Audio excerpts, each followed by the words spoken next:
দুটি sheep Saint Martin থেকে কক্সবাজারের উদ্দেশ্যে যাত্রা শুরু করেছে। এটা হলো প্রথম 1 নম্বর, 2 নম্বর, 3 নম্বর। এই 3টা শিপ একত্রে দেখা যাচ্ছে রওনা দিচ্ছে সেন্ট মার্টিন থেকে কক্সবাজারের উদ্দেশ্যে। 6 ঘন্টা লাগবে 3টা শিপ যেতে।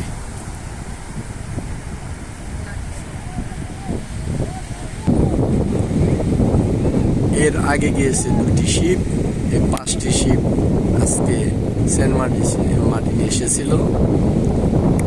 এখন যে যাত্রা করছে 3টি, প্রত্যেকটা শিপেরই সময় লাগে 6 ঘন্টা।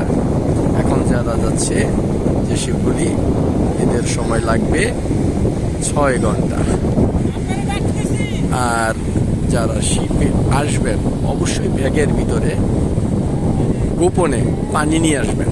শিপের মধ্যে পানি খাওয়ার ব্যবস্থা আছে, কিন্তু সেটা ওয়ান টাইম চার পানির থেকে খেতে হয়, বিকৃত পানি নেই। এর জন্য পানি খুব 6 ঘন্টায় অভাব হয়। কোল্ড ড্রিঙ্কস আছে, কোল্ড ড্রিঙ্কস দাম ডবল।